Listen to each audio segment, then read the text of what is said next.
तो late continue.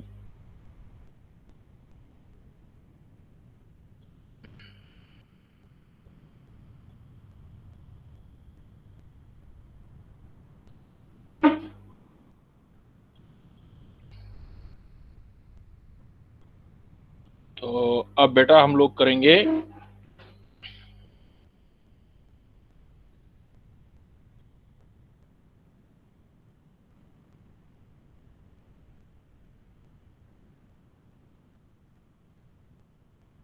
Alcohol, phenol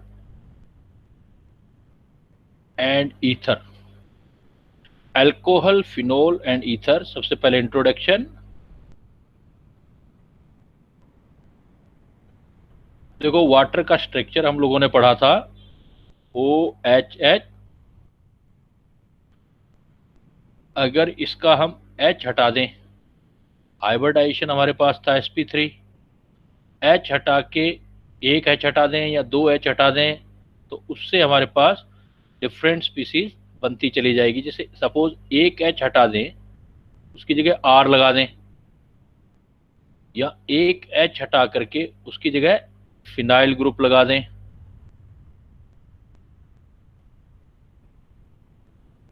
या फिर दोनों R लगा दें, तो सब बने तो देखो वाटर में H ग्रुप के डिस्प्लेसमेंट से। जब OH आ जाता है तो इसको हम बोल देते हैं अल्कोहल। अगर C6H5OH मतलब OH के साथ में पास में कार्बन और कार्बन के पास डबल बॉन्ड आ जाता है तो इसको बोलते हैं phenol. This one is the phenol. And if both hydrogen is replaced by alkyl और aryl group, then these are known as ether. But इसमें ऑक्सीजन पर देखो, ऑक्सीजन पे तो कोई फर्क नहीं पड़ा। ऑक्सीजन में हाइब्रिडाइजेशन जो था वही का वही रहना चाहिए, sp3 sp3 sp3। It is very interesting कि फिनोल में भी, आप अगर फिनोल में भी हाइब्रिडाइजेशन पूछेगा तो रेजोनेंस वाला नहीं देना, आपने sp3 ही बताना है। फिनोल में ऑक्सीजन का हाइब्रिडाइजेशन sp3 बताना है। मिस्टेक हो जाता है, कई बार बच्चे मिस्टेक कर लेते हैं इस पॉइंट में। तो ये रिप्लेसमेंट से ये बना है। अब जब sp3 हाइब्रिडाइजेशन होता है और टू लोन पेयर होते हैं जब, तो इन जनरल हमने क्या पढ़ा हुआ है कि इन जनरल जो है वो, तो ये बॉन्ड एंगल है वो 109 डिग्री 28 मिनट से कम होता है। तो यहाँ जो एंगल होगा वो 109 डिग्री 28 मिनट से कम ही रहेंगे। बट अगर हम ईथर की बात करें तो ईथर में ये वाले ग्रुप काफी बड़े होते हैं और यहाँ रिपल्सन काफी हाई होता है।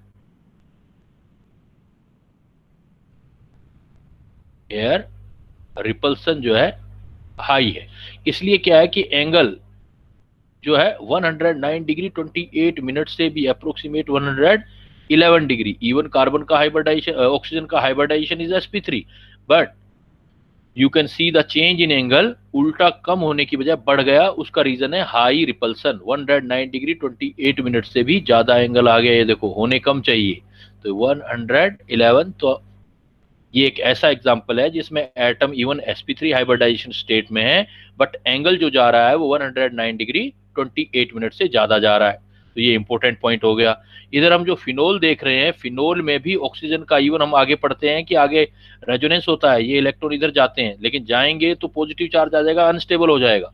तो हमें इसकी सबसे स्टेबल फॉर्म में, स्टेबल फॉर्म यही जो आप देख रहे हो यही स्टेबल फॉर्म है, इसमें हमें ऑक्सीडेशन स्टेट चेक करना होता है। तो 1 2 दो लोन पेयर और दो बॉन्ड, हाइब्रिडाइजेशन sp2 नहीं देना आपने, sp3 हाइब्रिडाइजेशन देना है आपने फिनोल के अंदर। अब पॉइंट आता है आपका जो आप आगे लेते हो अल्कोहल। तो अल्कोहलिक फंक्शनल ग्रुप हमारे पास होगा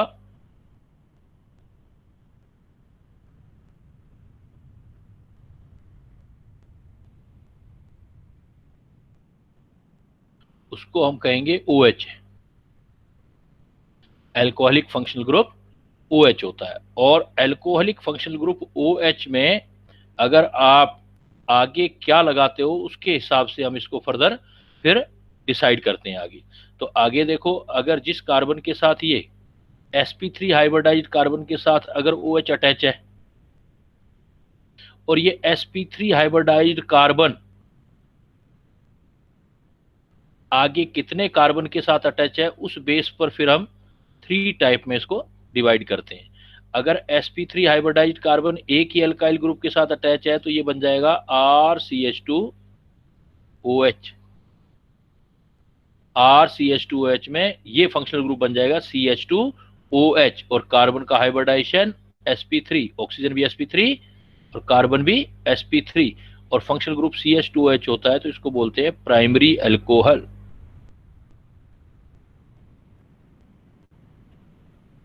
प्राइमरी और 1 डिग्री अल्कोहलिक फंक्शनल ग्रुप। अगर इस कार्बन पर 2 R आ जाते हैं, if 2 alkyl group are present but carbon is continuously in sp3 hybridization, then functional group is CHOH with sp3 hybridized carbon, then it is known as secondary alcohol। Secondary और 2 degree. तो पहचान कहां से करोगे? इस चीज से, CH2OH से, CHOH से। CHOH आ गया सेकेंडरी। अगर हमारे पास ये तीनों के तीनों एल्काइल ग्रुप हो जाए sp3 हाइब्रिडाइज्ड कार्बन पे,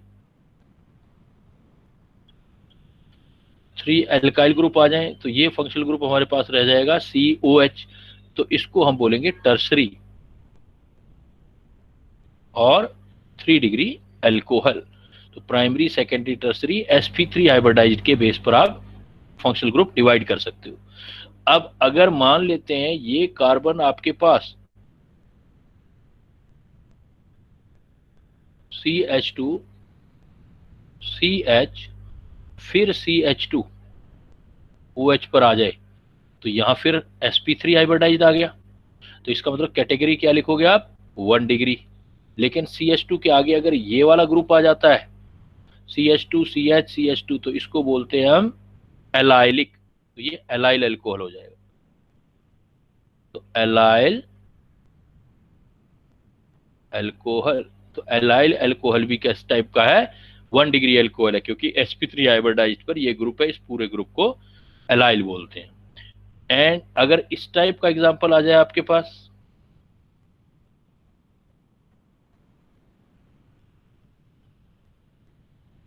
फर्दर यू कैन सी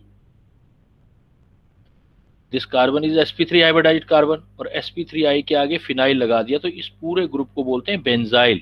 ये आपका हो जाएगा बेंजाइल अल्कोहल।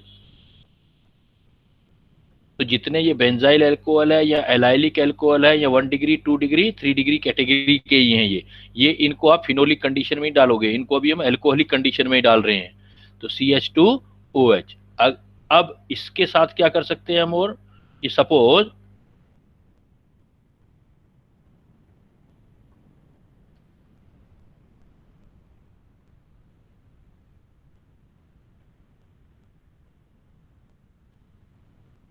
अब जिस कार्बन के साथ OH अटैच है वो sp3 हाइब्रिडाइज नहीं है बेटा, ये sp2 हाइब्रिडाइज्ड हो गया। तो इस टाइप की कैटेगरी को जब ये sp2 हाइब्रिडाइज्ड हो जाता है, उसके साथ कार्बन अटैच होता है, तो इसको विनाइल, ये विनाइल ग्रुप है, इसको विनाइल अल्कोहल बोलेंगे। आगे R लग जाएगा तो विनाइलिक हो जाएगा, ये हो जाएगा विनाइल अल्कोहल। तो विनाइल को 1 डिग्री 2 डिग्री 3 डिग्री कैटेगरी में हम नहीं डाल सकते, क्योंकि sp3 हाइब्रिडाइज नहीं है, ये विनाइल अल्कोहल। अगर और लगा दो इसके साथ R CH CH OH, अगर ऐसा रख देते हैं अपने, देन क्या होगा? ये विनाइल के साथ R है, तो इसको विनाइलिक टाइप बोलेंगे, विनाइलिक। तो ये सारे फंक्शनल ग्रुप अल्कोहल के होते हैं। तो अल्कोहल में अगर हमारे पास 1 डिग्री 2 डिग्री 3 डिग्री देखना है, तो इसको आप जो है primary, secondary, tertiary, sp3 hybridized carbon पर कितने H अटैच हैं उसके हिसाब से you can say 1 degree 2 degree और 3 degree. And one thing more, अगर कहीं भी C के साथ OH ग्रुप आ जाए, तो इसको कॉमन नेमिंग के अंदर हम बोलते हैं कार्बिनोल।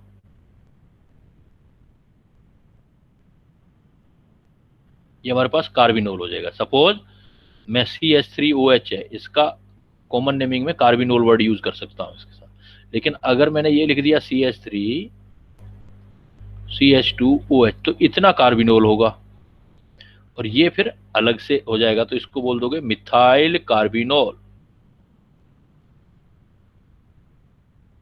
तो एक जनरल आइडिया आ गया आपके पास। कि अल्कोहलिक फंक्शनल ग्रुप कैसे होते हैं, 1 डिग्री, 2 डिग्री, 3 डिग्री, और कार्बिनोल वर्डिंग हम कैसे यूज कर सकते हैं। दूसरा पॉइंट आप देखोगे यहां पर,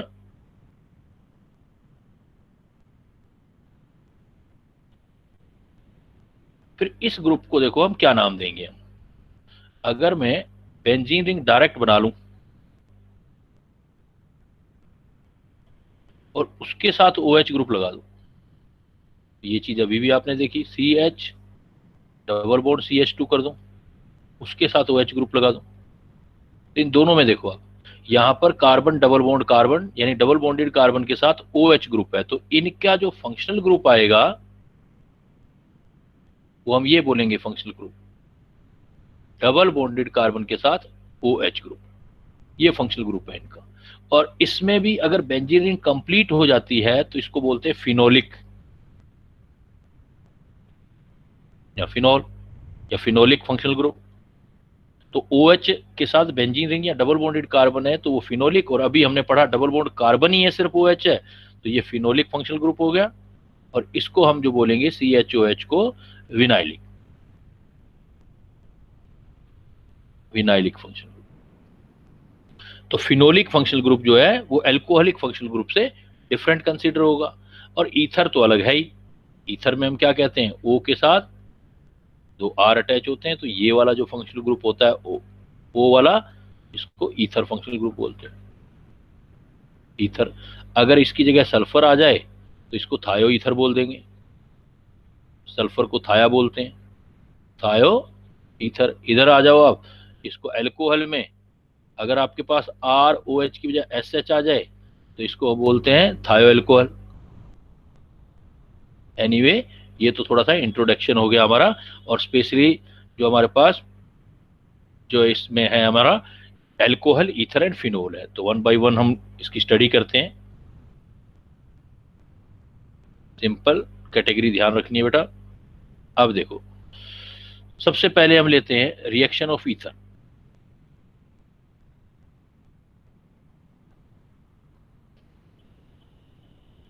रिएक्शन ऑफ ईथर, और रिएक्शन ऑफ ईथर में जो हमारे पास आता है, फर्स्ट टाइप की देनी है रिएक्शन। रिएक्शन काफी इंपॉर्टेंट है, जिस पर प्रॉब्लम बनने की ज्यादा पॉसिबिलिटी होती है। Reaction with HI, reaction with HI के साथ रिएक्शन देना है। HI में भी कंडीशन होता है, ये ज्यादा पूछा जाता है कि अगर हमारे पास कोल्ड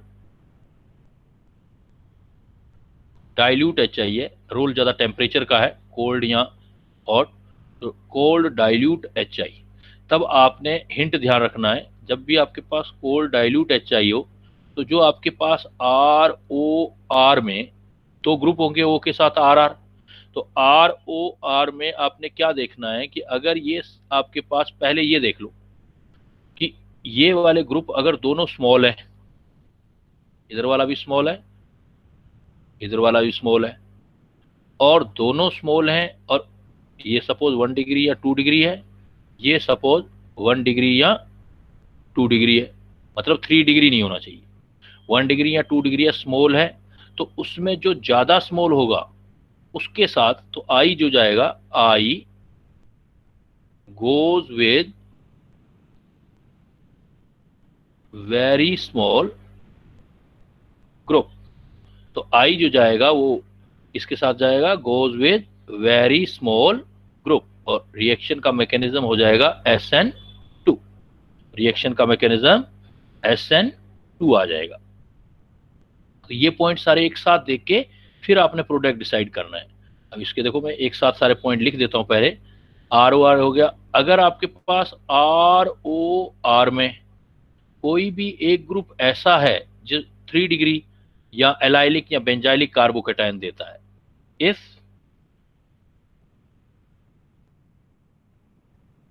या इसको सीधा कर दो, आई गोज विद 3 डिग्री आर और एलाइलिक और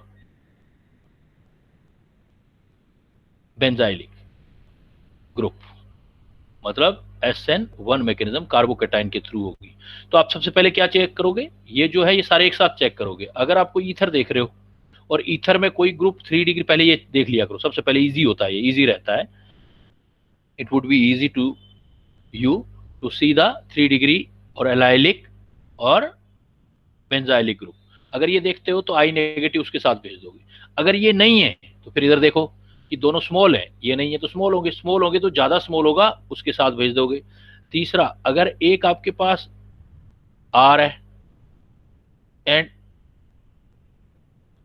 एक आपके पास ए आर है एरोमेटिक, तो I negative goes with R group, तो आप आर के साथ भेजोगे, ए आर के साथ नहीं भेजोगे।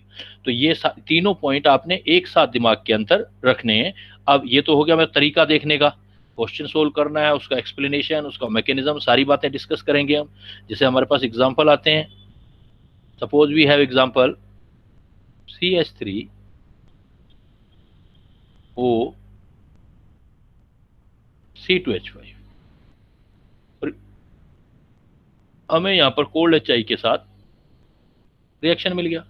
अब कोल्ड HI के साथ रिएक्शन मिल गया तो देखो पहले मैं दोनों ग्रुप को देखूंगा, ये CH3 है, ये C2H5, ये भी 1 डिग्री है और ये भी 1 डिग्री है, मतलब 3 डिग्री तो नहीं है एटलीस्ट, एलाइलिक बेंजाइलिक भी नहीं है, तो दोनों 1 डिग्री है, तो स्मॉल वाला ये वाला पॉइंट कंसिडर करूंगा। दोनों स्मॉल है, 1 डिग्री या 2 डिग्री, जो ज्यादा स्मॉल है आई उसके साथ चला जाएगा। ऐसा क्यों होगा कि आई क्यों जाता है, क्योंकि आई नेगेटिव जो करेगा वो एक्ट एज न्यूक्लियोफाइल करेगा, और न्यूक्लियोफाइल कहाँ अटैक करता है, एक्ट एज न्यूक्लियोफाइल, और मैकेनिज्म जो होगा SN2 होगा, मैकेनिज्म SN2। तो SN2 मैकेनिज्म में कहाँ न्यूक्लियोफाइल करता है, न्यूक्लियोफाइल जो करेगा वो अटैक करेगा एट लेस हिंडर्ड कार्बन। तो लेस हिंडर्ड कार्बन का मतलब तो स्मॉल ही हुआ ना, स्मॉल ग्रुप हुआ, इसलिए आई नेगेटिव में जो ज्यादा स्मॉल है ये वेरी स्मॉल हो गया। तो जो ज्यादा स्मॉल है उस पर हम ऐसे अटैक करा देंगे और ये वाला पार्ट बाहर हो जाएगा, तो बॉन्ड यहां से ब्रेक होगा, आई इसके साथ चला जाएगा, एच इसके साथ चला जाएगा। Then what will be your product, your product is CH3I plus C2H5OH। Clear कि अगर हमारे पास दोनों लेस हिंडर्ड हैं तो दोनों 1 डिग्री या 2 डिग्री लेस हिंडर्ड में कंसीडर होते हैं, तो जो ज्यादा छोटा होगा उसके साथ न्यूक्लियोफाइल अटैक करेगा, क्योंकि वो लेस हिंडर्ड कार्बन होगा और न्यूक्लियोफिलिक सब्स्टिट्यूशन होगा, और SN2 लेस हिंडर्ड मतलब SN2 टाइप का मैकेनिज्म होगा। अब बेटा चेंज कर लेते हैं, सपोज एग्जांपल हम मान लो, मैं आपको एक ऐसा एग्जांपल दे देता हूं, CH3O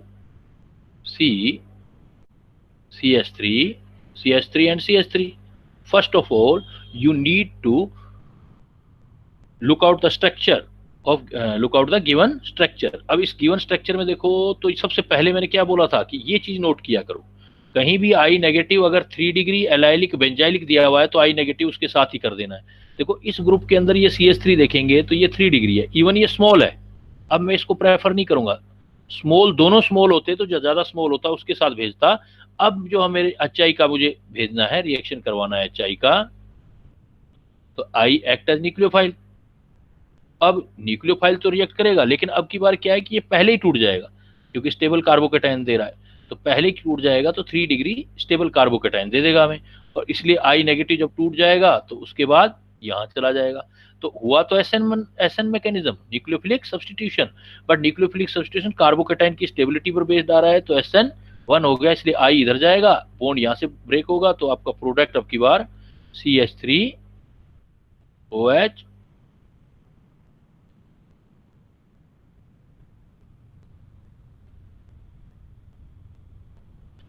ऐसे चला जाएगा और हमारा ये प्रोडक्ट बनेगा। तो ध्यान देना है, पहले सबसे चेक करना है कि आपका 3 डिग्री एलाइलिक या बेंजाइलिक ना बन रहा हो।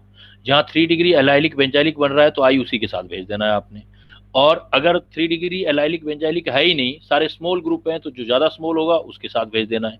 अगर एक एलिफेटिक और एक एरोमेटिक को, जैसे मैंने ये एग्जांपल ले रहा हूं, ये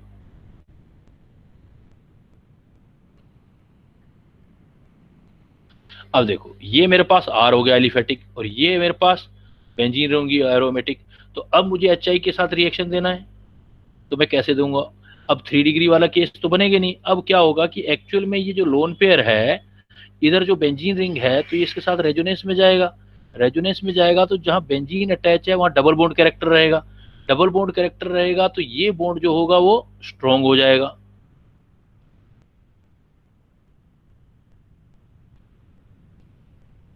ये बॉन्ड स्ट्रॉन्ग क्यों? Strong due to partial double bond character.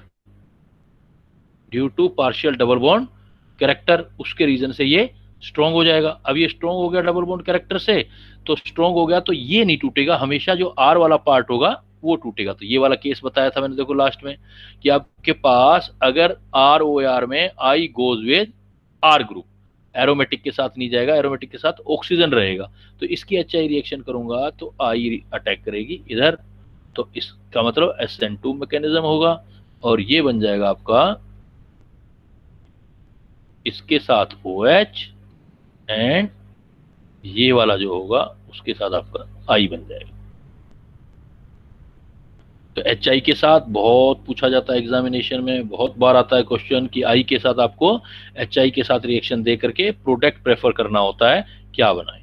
जैसे मैंने दे दिया C2H5O CH2,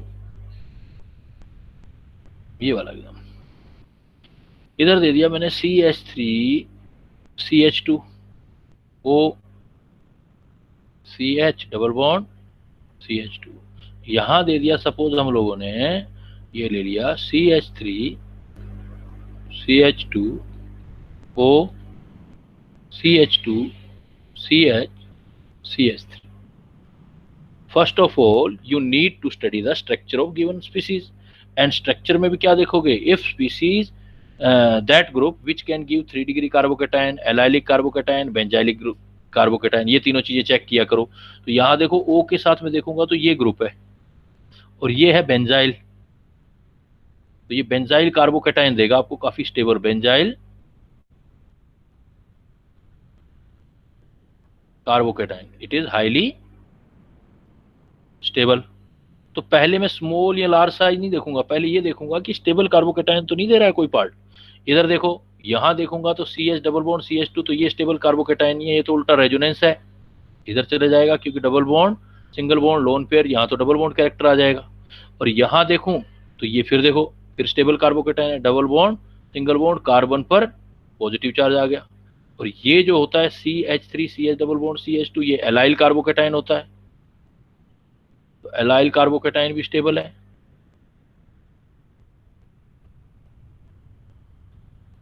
तो मुझे HI की रिएक्शन सब में दूंगा तो इसका प्रोडक्ट देखो क्या बनेगा HI में, क्योंकि ये स्टेबल कार्बोकेटाइन है तो बॉन्ड यहां से ब्रेक होगा, आई स्टेबल कार्बोकेटाइन के साथ जाएगा, SN1 मैकेनिज्म होगा, तो प्रोडक्ट बन जाएगा मेरे पास C2H5OH प्लस आई इसके साथ आ जाएगा।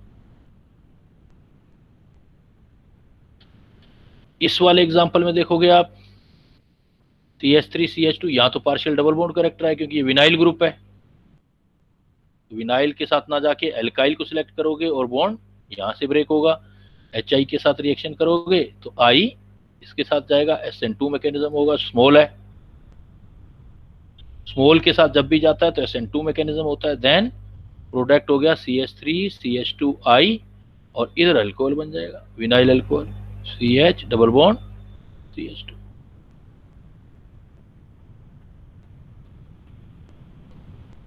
क्लियर बेटा? आ रही है मेरी आवाज? आ रही है ना क्लियर? बोलते जाओ, बीच बीच में रिस्पॉन्स देते जाया करो। Yes sir. हाँ यस सर। ठीक है बेटा। ये देखो इधर CH3CH2O CH2CH, ये फिर कार्बोकेटाइन आ गया तो यहाँ से ब्रेक होगा HI, तो I इसके साथ जहां भी कार्बोकेटाइन से बनाओगे तो SN1 मैकेनिज्म होगा, और यहाँ स्मॉल ग्रुप से बनाओगे SN2 होगा, तो प्रोडक्ट हमारा क्या हो जाएगा? CH3CH2OH प्लस यहाँ I आ जाएगा। तो नीट के लिए काफी इंपॉर्टेंट एग्जांपल है, तो ध्यान रखना है आपने, ऐसे प्रोडक्ट आप बना सकते हो आप, लेकिन कंडीशन जरूर ध्यान देना है, मीडियम का भी रिक्वायरमेंट हो जाता है, कई बार मीडियम का भी रिक्वायरमेंट हो जाता है। जैसे एक्वस मीडियम होता है तो कार्बोकेटाइन बनते हैं, लेकिन एनहाइड्रस है अब यही देखो,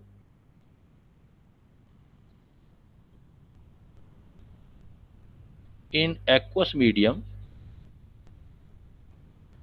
SN1 प्रेफर, क्यों कार्बोकेटाइन बना देगी, but in anhydrous medium, anhydrous है तो पोलैरिटी नहीं आएगी, वाटर तो है नहीं, in hydrous medium, anhydrous medium SN2 prefer. कई बार एग्जामिनर क्या है, मीडियम के अंदर डाल देता है question, and now we need to more smart to by to solving the question, because हमें ये कंडीशन दे दी तो अब ऊपर वाला कोई रूल काम नहीं आएगा, क्योंकि मीडियम का काम आ गया। अब अगर हमें एक्वस मीडियम दे दिया है तो फिर SN1 प्रेफर करनी है, और एनहाइड्रस मीडियम दे दिया है तो फिर हमें SN2 करनी है। तो जैसे मान लेते हैं हमारे पास ऐसा कोई एग्जाम्पल एक बार आया था, एग्जाम्पल क्वेश्चन आया हुआ एग्जाम में, उसने कंफ्यूज कर दिया स्टूडेंट को कि भाई ऐसा एग्जाम्पल दे दिया CH3 CH2O CH CH3 CH3 CH3, क्योंकि हम तो जब भी HI लेके चलते थे हम तो हाइड्रेटेड एक्वस मीडियम वाले लेके चलते थे, डाइल्यूट HI कंसंट्रेटेड HI बोल रहे हैं हम।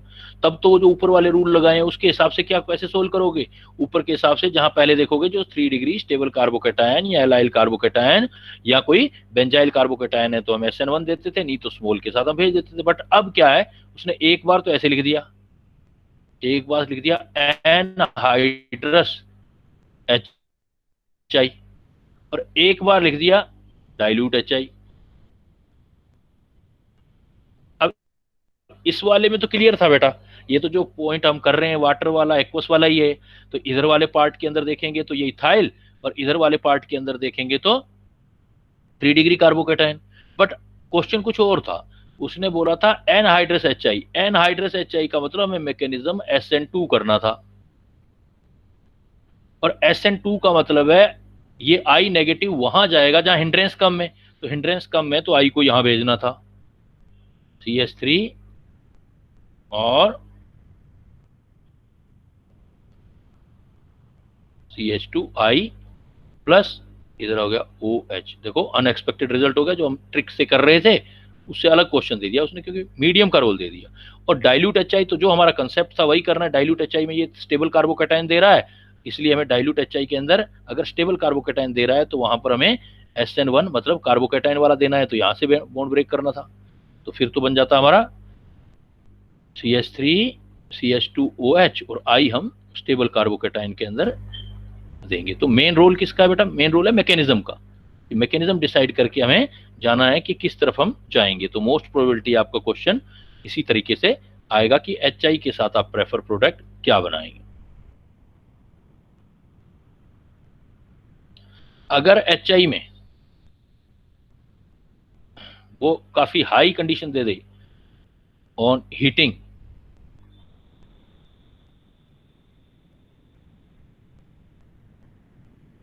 अगर हीटिंग दे दे then only iodides are product. अगर सिर्फ आपके पास हीटिंग दे दे यानी कि बहुत ज्यादा गर्म करने लग जाओगे तो फिर अल्कोहल बनेंगे नहीं, फिर दोनों साइड ही आपने जैसे ROR, तो यहां पर HI इधर भी टूटेगा और इधर भी टूटेगा। पर ऐसे रेयर है, ऐसा क्वेश्चन आता नहीं है कभी। ऊपर वाले जो मैं कंडीशन बताए हैं वैसे ही क्वेश्चन ज्यादा आते हैं, क्योंकि लॉजिक भी उसी का बनता है, उस तरह के क्वेश्चन पूछे जाते हैं आपसे। तो ये है रिएक्शन ऑफ HI। तो ईथर के HI के साथ रिएक्शन न्यूक्लियोफिलिक सब्सटीट्यूशन है। जनरली मैंने आपको ऊपर वाले रूल बताए हैं, लेकिन स्पेशल एक बात ध्यान रखना, मीडियम का रोल दे दे तो एक्वस मीडियम वाले में स्टेबल कार्बोकेटाइन के साथ I को भेजना है, और एनहाइड्रस वाले में लेस स्मॉल साइज वाले के साथ भेजना है, क्योंकि SN2 मैकेनिज्म होगा ये।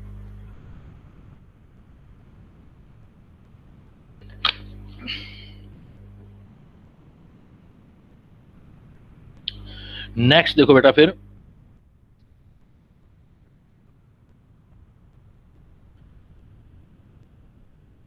यहां पर हम बी टाइप की रिएक्शन पढ़ते हैं, रिंग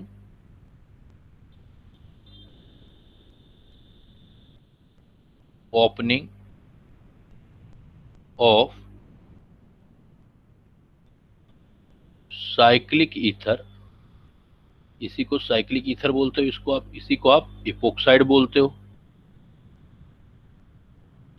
ईथर या इपोक्साइड, ऑक्सीरेन भी बोलते हो। Ring opening of cyclic ether and epoxide. इसमें क्या होता है, आपको कोई साइक्लिक ईथर दिया होता है, जैसे साइक्लिक ईथर CH2, CH2 और O, ये साइक्लिक ईथर दिया होता है, और साइक्लिक ईथर की रिएक्शन हमें करवानी होती है। तो साइक्लिक ईथर की जब भी रिएक्शन करानी है तो इसमें आपने नोट देना है,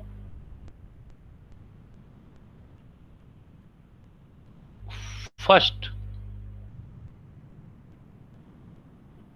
अटैक ऑफ न्यूक्लियोफाइल। अगर न्यूक्लियोफाइल अपना पहला अटैक कर रहा है, first attack of nucleophile at less hindered carbon,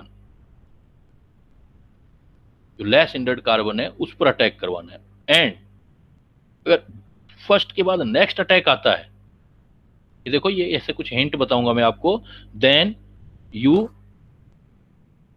don't need of any mechanisms and etcetera, कि बहुत सारा टाइम भी लगेगा एंड टाइम सेविंग प्रोसेस भी होगा, तो एंड जो है इजी भी होगा आपके लिए सोल्व करना। तो फर्स्ट अटैक ऑफ न्यूक्लियोफाइल होगा तो लेस हिंडर्ड कार्बन करना है, और नेक्स्ट अटैक ऑफ न्यूक्लियोफाइल हो तो होगा आपका एट मोर हिंडर्ड कार्बन, मोर हिंडर्ड कार्बन। कैसे, मान लेता हूं, मैं आपको एक एग्जांपल दे रहा हूं कि मैंने ये ऑक्सीरेन ले लिया, ऑक्सीरेन भी बोलते हैं, इपोक्साइड भी बोलते हैं, या इथाइलिन ऑक्साइड भी बोलते हैं, इथाइलिन ऑक्साइड ले लिया सपोज बेटा, इथाइलिन ऑक्साइड ले लिया और मैंने आपको ऐसे लिख दिया, इसका रिएक्शन करवा दो CH3ONA के साथ, और फिर इसका हाइड्रोलिसिस करो। यू कैन सी हेयर, तो फर्स्ट रिएजेंट इज CH3ONA, आपको प्रोडक्ट बनाना है, तो CH3ONA है तो Na पॉजिटिव हो गया, O नेगेटिव हो गया, इट मीन CH3O नेगेटिव तो न्यूक्लियोफाइल हो गया, और पहला अटैक ही न्यूक्लियोफाइल का है। तो ये देखो ऊपर क्या लिखा है हमने, first attack of nucleophile at less hindered carbon, but less hindered मतलब जो ऑक्सीजन के साथ अटैच कार्बन है, तो ऑक्सीजन के साथ एक तो कार्बन ये अटैच है और सेकंड ये है, लेकिन दोनों की हिंड्रेंस बराबर है, तो आप कहीं भी डाल दो कोई फर्क नहीं पड़ रहा है। ये तो तब होगा जब हमारे पास दोनों ये ग्रुप और ये ग्रुप अलग अलग हो। तो मैं क्या करूंगा, ये फर्स्ट अटैक डाल दूंगा, जैसे फर्स्ट अटैक है, सपोज मैंने इस कार्बन पर फर्स्ट अटैक कर दिया, तो ये यहाँ से हट जाएगा और यहाँ हट जाएगा, फिर जो यहाँ वाला H है वो O के पास चला आएगा। क्या सॉल्यूशन हो गया देखो हमारे पास। तो ऐसे करूंगा मैं, देखो मैं ऐसे निकालूंगा, फर्स्ट अटैक जैसे ही वो CH3 का इधर दूंगा तो CH2 यहां पर आ गया फर्स्ट अटैक, O CH3 इधर अटैच हो गया, जैसे ही उधर से अटैच होगा तो ऑक्सीजन फ्री हो जाएगा, O नेगेटिव, और फिर मैं दूसरा अटैक, ये मैंने पहला अटैक लिया CH3O नेगेटिव का, और सेकंड अटैक जो आएगा H पॉजिटिव, क्योंकि आपने, आप देखो, आप सभी लोगों ने एल्काइल हैलाइड पढ़ा हुआ, हाइड्रोकार्बन पढ़े हुए हैं, अगर न्यूक्लियोफाइल का अटैक करना आता है, ये न्यूक्लियोफाइल सब्स्टिट्यूशन रिएक्शन है, ये न्यूक्लियोफाइल आएगा, ये सब्स्टिट्यूट हो जाएगा, हट जाएगा, तो ये दूसरा प्रोडक्ट देखो बन गया। फिर हमारा प्रोडक्ट क्या बन गया, CH2OCH3 और इधर आ गया OH, ये प्रोडक्ट बन गया आपका CH3। Second attack H3O positive का, H पॉजिटिव देना है। अब सपोज ये हो क्या गया है, total overall you can see there the ring opening of cyclic ether, cyclic ether का रिंग क्लोज जो था वो ओपन हो गया है, तो ring opening of cyclic ether हो गया है। अब रिंग ओपनिंग में ऑप्शन कब आएंगे, जब ये दोनों साइड अलग अलग आ जाएं, एक जैसे ग्रुप ना हो। You can see in this example. Now let we take such type of example, O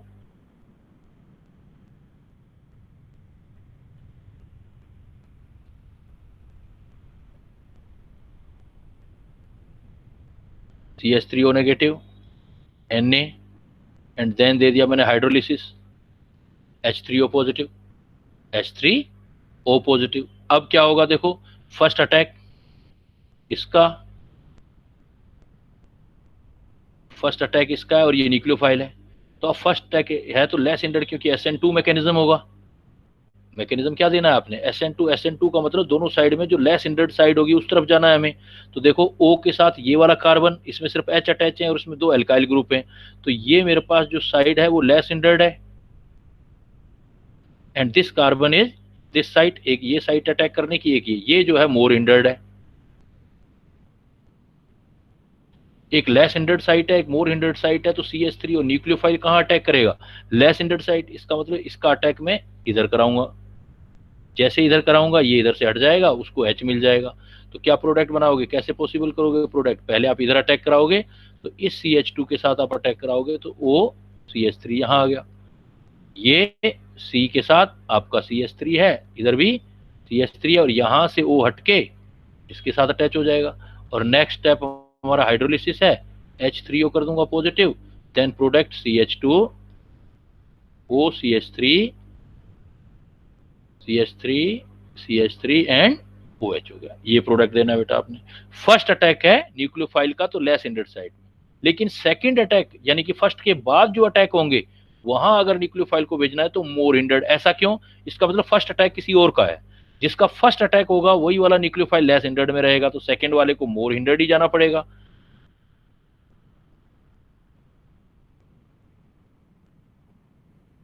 suppose यही एग्जांपल मैं आपको ऐसे दे देता,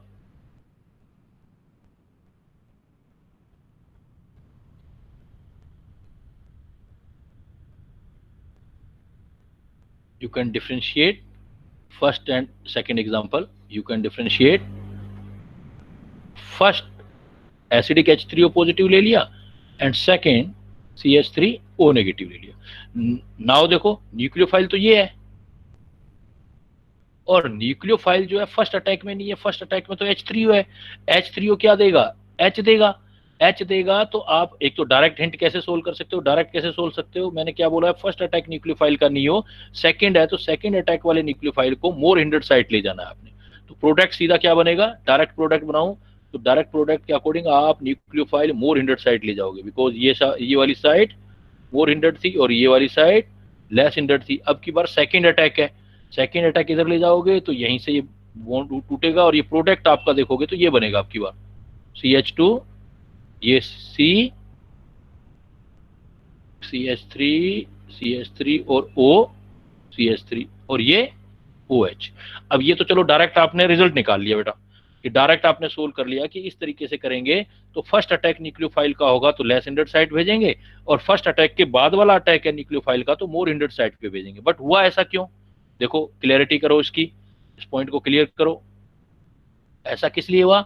now first attack of the H3O positive, H देगा, H O के पास जाएगा, तो यहां पर फर्स्ट अटैक हमारा H का होगा, तो H O के ऊपर जाएगा तो हमारा ये चीज बन जाएगी ना, ये O और O पर आ गया H। अब जो न्यूक्लियोफाइल हो गया ये भी तो न्यूक्लियोफाइल है O वाला भी, अब पहला न्यूक्लियोफाइल ये हो गया, फर्स्ट न्यूक्लियोफाइल ये बन गया, अब तो OH जो है वो लेस हिंडर्ड साइट पे जाएगा, अब तो OH लेस हिंडर्ड साइट में जाएगा तो फिर ये क्या बनेगा, पहला न्यूक्लियोफाइल O वाला खुद है, OH खुद है, तो ये OH लेस हिंडर्ड साइट चला गया, तो इन दोनों जगह पे क्या आ गया, पॉजिटिव चार्ज। अब नेक्स्ट अटैक इसका है CH3O नेगेटिव का, तो इसको अब कहां जाना पड़ेगा, it has to go on more hindered side, there is no another option, so now इसको इस पे जाना पड़ेगा और प्रोडक्ट ये बनेगा। तो आप पूरा क्लियरिटी से भी समझ सकते हो, और you are suppose to solve by the trick, कि इफ फर्स्ट अटैक करना चाहते हो, कोई भी साइक्लिक ईथर आ रहा है, फर्स्ट अटैक न्यूक्लियोफाइल का करना चाहते हो तो लेस हिंडर्ड साइट पे न्यूक्लियोफाइल को भेज दो और O को हटा दो उस जगह से, और अगर नेक्स्ट करना चाहते हो तो फिर आप मोर हिंडर्ड साइट पे दे सकते हो। तो HI के साथ रिएक्शन, सेकंड ये किसी भी न्यूक्लियोफाइल के साथ रिएक्शन आपका क्लियर बेटा। किसी को कोई डाउट हो तो पूछते जाना, किसी भी तरीके का किसी को डाउट हो तो क्लियर करते जाना।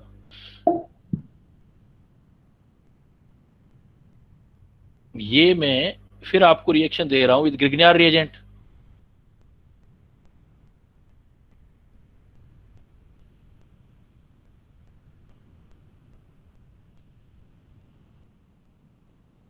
अगर हम ग्रिग्नियर स्पेशली देखो इथाइलिन ऑक्साइड का, मैंने सपोज ग्रिग्नियर एजेंट के साथ रिएक्शन दे दिया, CH2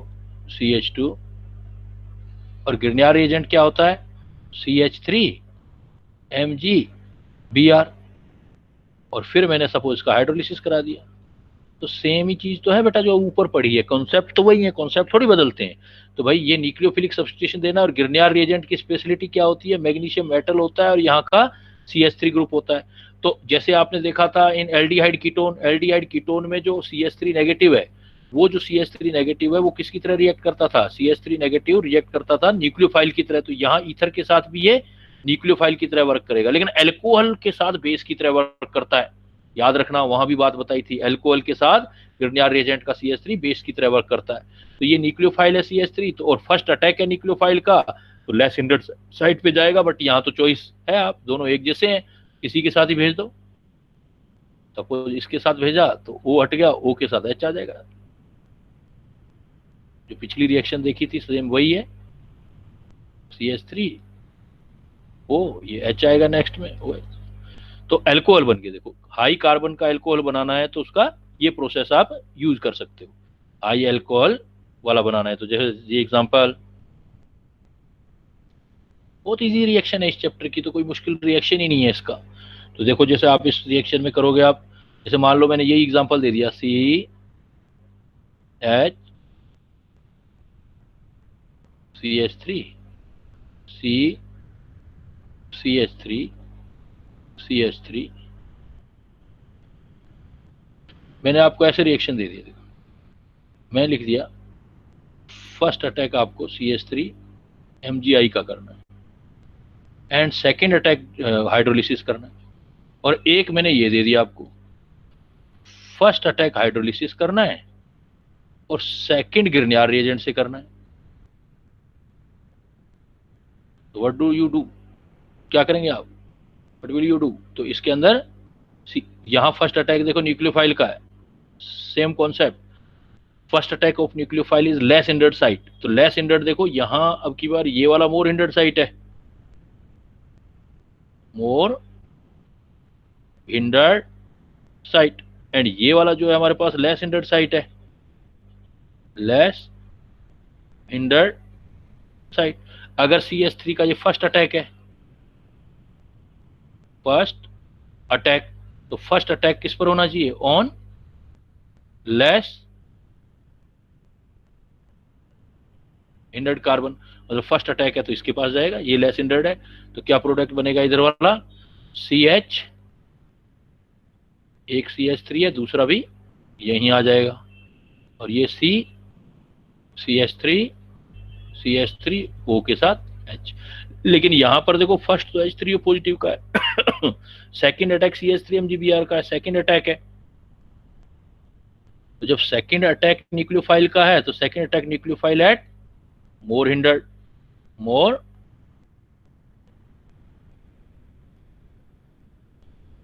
second attack nucleophile eight मोर हिंडर्ड साइट। तो मोर हिंडर्ड साइट पे ले जाओगे आप, तो मोर हिंडर्ड तो ये वाली है, इधर वाली है मोर हिंडर्ड साइट, इधर ले जाएंगे CH3 को, तो क्या प्रोडक्ट बनाएंगे हम? CH के साथ CH3OH आ जाएगा, और इधर जो होगा दो CH3 पहले थे और एक आपका ग्रिग्नार्ड रिएजेंट का आ जाएगा। तो दोनों में आपको डिफरेंस ध्यान रखना है कि ग्रिग्नार्ड रिएजेंट के साथ अगर दें इथाइलिन रिंग ओपनिंग होगी, लेकिन कैसे होगी। तो इसमें कुछ बातों का जो ध्यान रखना है वो यहां मैं डाल देता हूं आपको। These are given in notes. First, जो ग्रिग्नार्ड रिएजेंट का RMgX का R है, RMgX या R negative of RMgX act as nucleophile किस किस के साथ? विद ईथर, जो पढ़ चुके वो लिख लो पहले, aldehyde, ketone, carboxylic acid, and their derivative.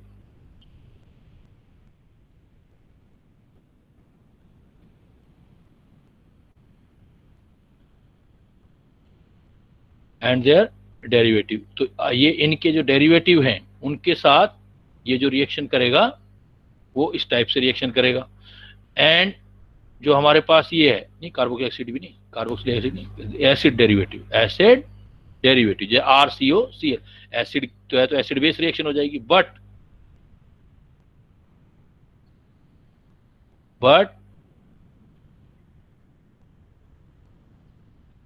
R negative of Grignard reagent act as base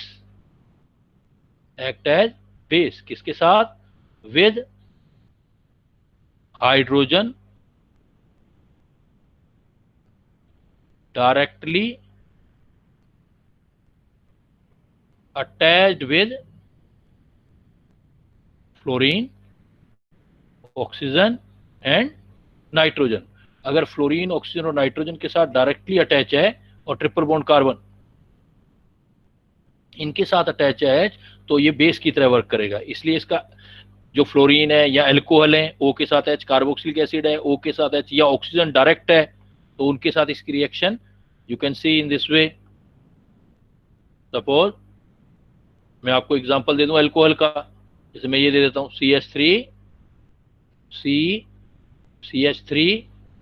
CH3OH, ये अल्कोहल है, और इसकी रिएक्शन मैं कह देता हूं CH3MgBr से कर दो, फर्स्ट और सेकंड हाइड्रोलिसिस कर दो। तो एक्चुअली अब क्या है कि ये CH3MgBr है, तो CH3MgBr है तो ये तो CH3MgBr है तो हाइड्रोलिसिस मत दो, पहले सिर्फ CH3MgBr दे दो। तो यहाँ पर CH3 नेगेटिव है, ये न्यूक्लियोफाइल का वर्क नहीं करेगा बिकॉज अब ये बेस होगा। इस बेस का डिसीजन क्यों हुआ? Because here hydrogen directly attach with oxygen, जो डायरेक्टली अटैच विद ऑक्सीजन है वो एसिड का काम करेगा। तो ये CH3 इस H को ले जाएगा तो आपका प्रोडक्ट मीथेन एल्केन गैस बन जाएगी यहाँ पर CH4, और ये प्रोडक्ट बन जाएगा CH3 और इधर आ जाएगा OMgBr। हाँ, अब अगर फर्दर वो कहता है ये हाइड्रोलिसिस वाला पार्ट देते, इसका हाइड्रोलिसिस करते, जैसे D2O या D3O पॉजिटिव ले लेते, देन आप ये प्रोडक्ट बन जाता CH3OD। तो ध्यान रखना है कि CH3 अगर अल्कोहल, फ्लोरीन, नाइट्रोजन के साथ डायरेक्टली अटैच हाइड्रोजन आता है देन ये फिर R नेगेटिव बेस का काम करेगा, न्यूक्लियोफाइल का वर्क नहीं करेगा।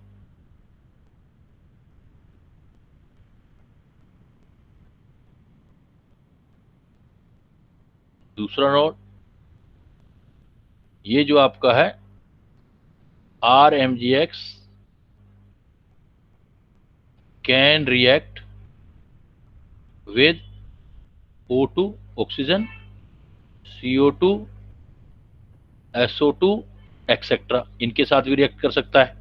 इनके साथ कैसे रिएक्ट करेगा? देखें RMgX जब कभी भी ऑक्सीजन के साथ रिएक्ट करेगा O2 के साथ तो ये O इंसर्ट हो जाएगा R और मैग्नीशियम के बीच, बन जाएगा ROMgX, और फिर आप हाइड्रोलिसिस कर देना, देन आपका फिर अल्कोहल बन जाएगा ROH। तो जितने कार्बन का ग्रिग्नार्ड रिएजेंट है and you want to form same carbons of alcohol as a product, तो आप ऑक्सीजन से रिएक्शन करवा दो। ऑक्सीजन से रिएक्शन कराओगे तो एक्स्ट्रा कार्बन ऐड ही नहीं होगा, तो RMgX से आपका अल्कोहल बन जाएगा। बट अगर आप कार्बन 1 बढ़ाना चाहते हो तो कार्बन डाइऑक्साइड से कर लो, आप R से 2 कार्बन बढ़ाना चाहते हो तो ऊपर वाला जो एग्जांपल किया था एथिलीन ऑक्साइड, ईथर से रिएक्शन कर लेना। जैसे इस एग्जांपल में देखो आप, let you see in this example, RMgX react with carbon dioxide CO2। तो CO2 में देखो ये नेगेटिव चार्ज और कार्बन पॉजिटिव चार्ज, बिकॉज ये इलेक्ट्रॉन इधर डिस्प्लेस होंगे, तो R नेगेटिव फर्दर न्यूक्लियोफाइल की तरह वर्क करेगा यहाँ पर, और ये इधर चला जाएगा, R इससे अटैच हो जाएगा और OMgX इधर आ जाएगा। तो क्या बनेगा आपका RC डबल बॉन्ड O और इस O के साथ MgX। अब इसका हाइड्रोलिसिस कर दो आप। तो अब जैसे ये रिएक्शन अल्कोहल है तो अल्कोहल के प्रिपरेशन मेथड अपने आप ही आ जाएंगे रिएक्शंस के, इसलिए आप देखते हो मैं प्रिपरेशन अलग से नहीं करवाता, बिकॉज वो दूसरे वाली रिएक्शंस के अंदर अपने आप ही आ जाएंगी। अब इसका हाइड्रोलिसिस करोगे तो RCOOH एसिड बन गया। देखो, अगर आपको एसिड बनाना है ग्रिग्नार्ड रिएजेंट से तो CO2 से रिएक्शन कर दो। सल्फोनिक एसिड बनाना है तो आप SO3 से रिएक्शन करो। देखो SO3 और MgX प्लस SO3 से रिएक्शन करना है SOO। तो सेम वही न्यूक्लियोफाइल का काम करेगा, ये यहाँ जाएगा और ये MgX O के पास चला जाएगा।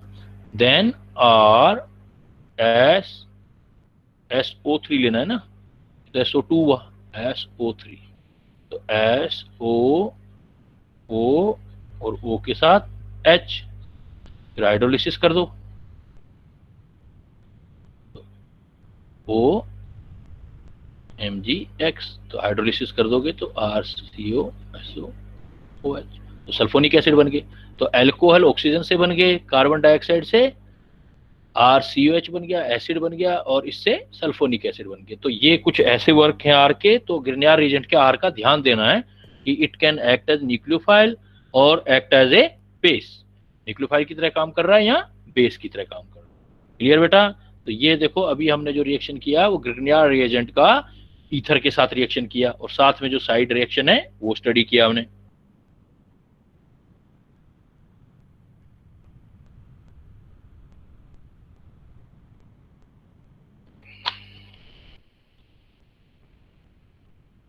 नेक्स्ट देखो बेटा कि अगर आपको अभी रिंग आपने ओपनिंग की, आप रिंग क्लोजिंग भी कर सकते हो।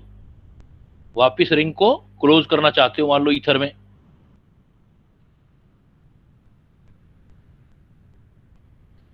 एक तरह से ये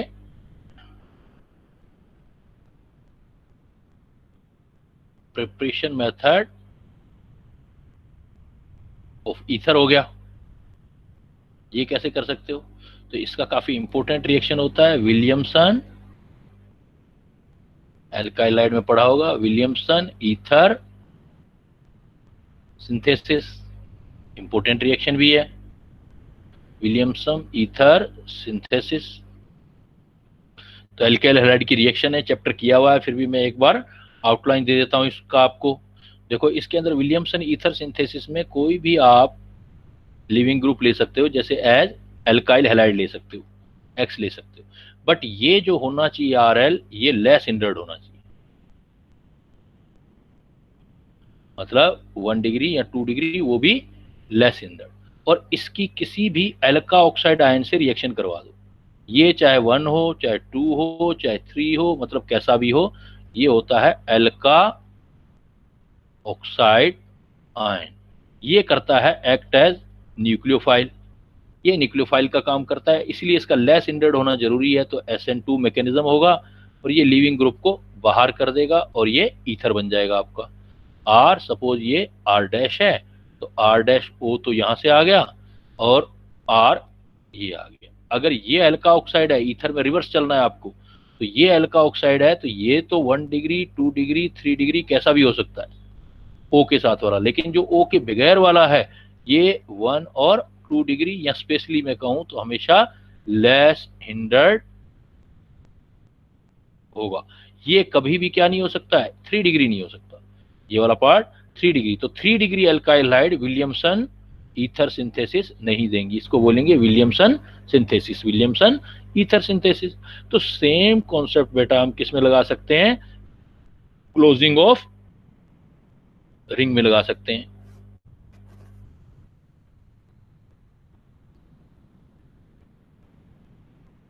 तो सेम हम कहां लगा सकते हैं, same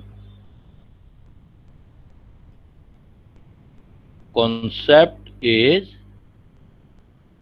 used in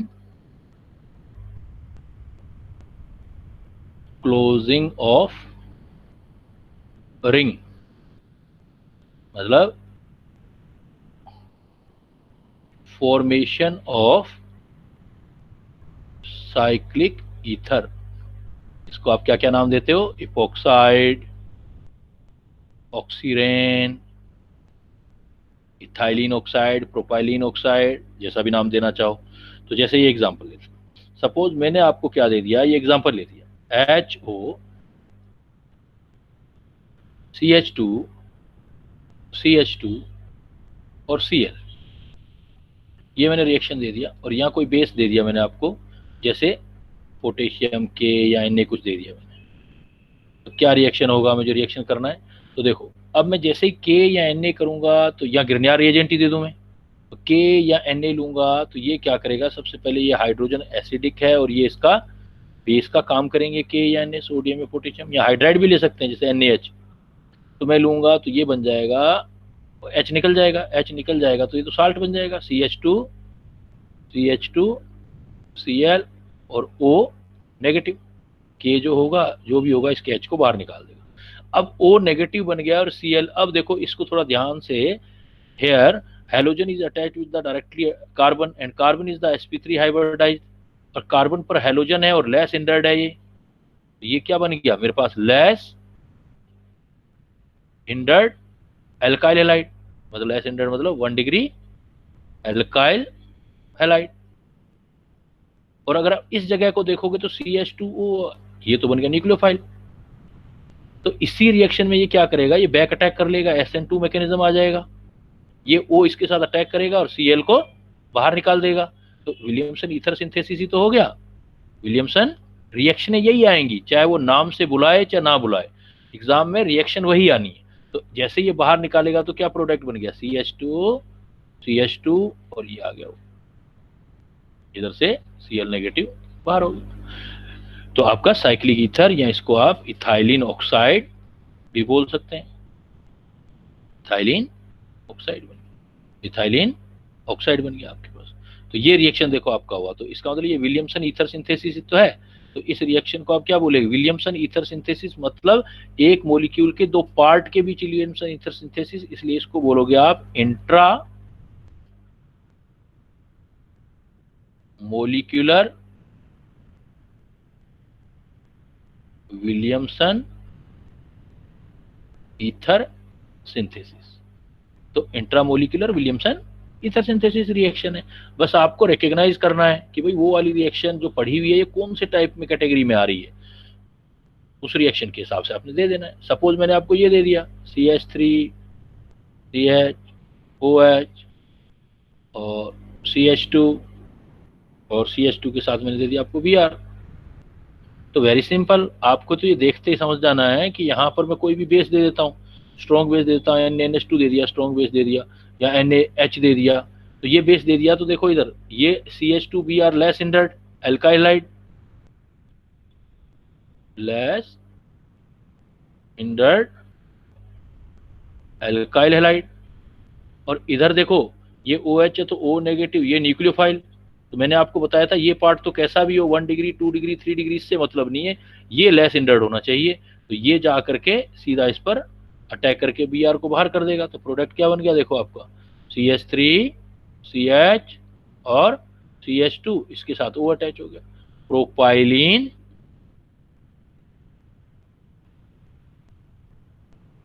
oxide, propylene oxide बन गया, ऑक्सीडेन बन गया, मिथाइल इपोक्साइड बन गया, इपोक्साइड भी बोल सकते हो। तो इस टाइप से आप विलियमसन ईथर सिंथेसिस से जब कभी भी आप ईथर प्रिपेयर कर सकते हो। और ईथर बनाने का एक इंपॉर्टेंट रिएक्शन आपका ये भी है,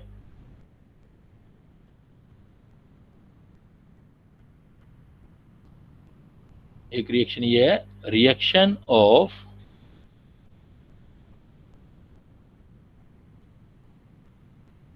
इथाइल अल्कोहल, ये भी काफी इंपॉर्टेंट रिएक्शन है, reaction of ethyl alcohol with concentrate H2SO4, concentrate H2SO4 की इथाइल अल्कोहल के साथ स्पेशली आपका रिएक्शन है, reaction of ethyl alcohol with concentrate H2SO4। तो इथाइल अल्कोहल का कंसंट्रेट H2SO4 के साथ रिएक्शन जो है, इसकी इंपॉर्टेंस क्या है रिएक्शन की, ये टेम्परेचर डिपेंडेंट रिएक्शन है, टेम्परेचर डिपेंडेंट रिएक्शन है, मतलब अलग अलग टेम्परेचर पर अलग अलग रिएक्शन होगी। तो इसमें अगर हम 160 डिग्री सेल्सियस से ऊपर, जैसे 170 डिग्री सेल्सियस टेम्परेचर ले लेते हैं तो हाई टेम्परेचर हो जाता है। तो हाई टेम्परेचर किसका रिकॉग्निशन है, एलिमिनेशन रिएक्शन का है। तो 160 से ऊपर हो जाएगा तो एलिमिनेशन करना है, और 1 से कम होगा फिर ये कहाँ कहाँ पर आती है, 140 पर होती है, 1 100 पर होती है, 0 डिग्री सेल्सियस पर रिएक्शन होती है, तो यहाँ इसकी सब्स्टिट्यूशन रिएक्शन होती है कम टेम्परेचर पर। तो अलग अलग टेम्परेचर पर अलग अलग टाइप का मैकेनिज्म आता है, अलग अलग टाइप के प्रोडक्ट बनते हैं, इसलिए रिएक्शन काफी इंपॉर्टेंट हो जाता है। तो इसमें कैसे इंपॉर्टेंस हो जाता है, क्या क्या प्रोडक्ट बन सकते हैं, देखो आप, if case first, reaction at 170 degree Celsius, तो 170 डिग्री सेल्सियस का मतलब तो 160 से ऊपर हो गया, तो मैकेनिज्म हो जाएगा एलिमिनेशन।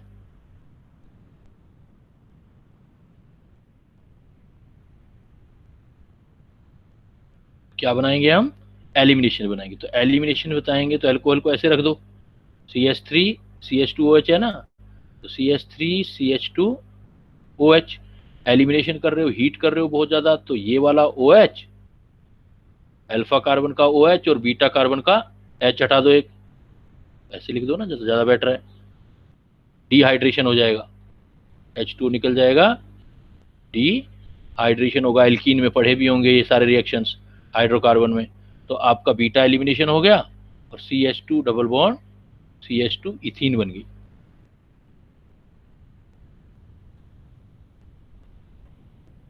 बट अगर आप यही रिएक्शन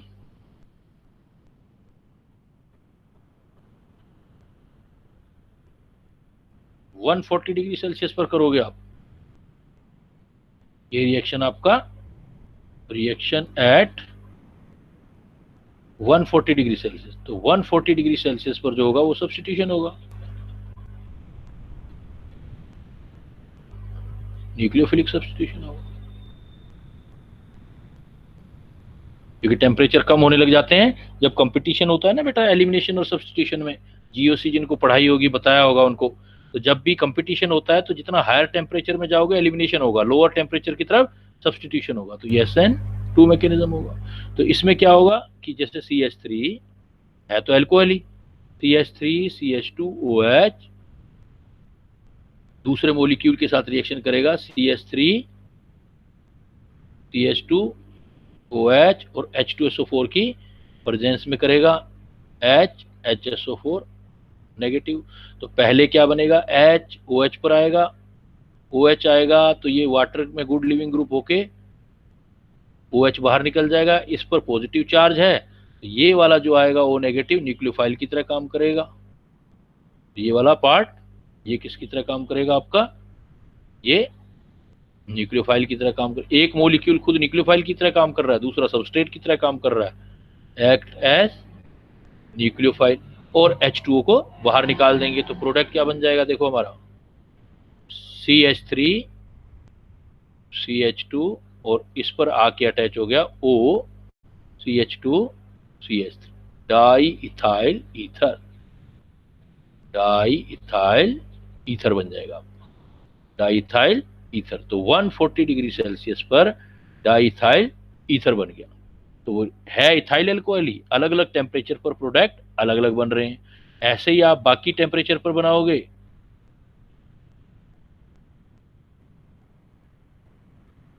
केस थर्ड है आपका, अगर मैं इथाइल अल्कोहल का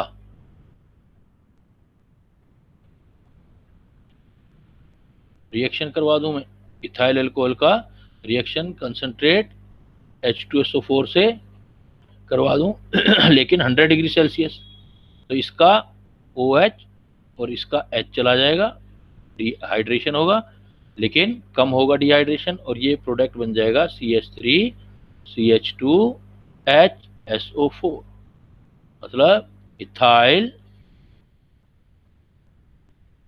hydrogen sulphate, ethyl hydrogen sulphate बन जाएगा बेटा। और similarly if we take in fourth case condition of temperature 0 degree Celsius, ये 100 डिग्री सेल्सियस पर लिया आपने, अगर आप 0 डिग्री सेल्सियस से लोगे तो यही देखो CH3 CH2OH,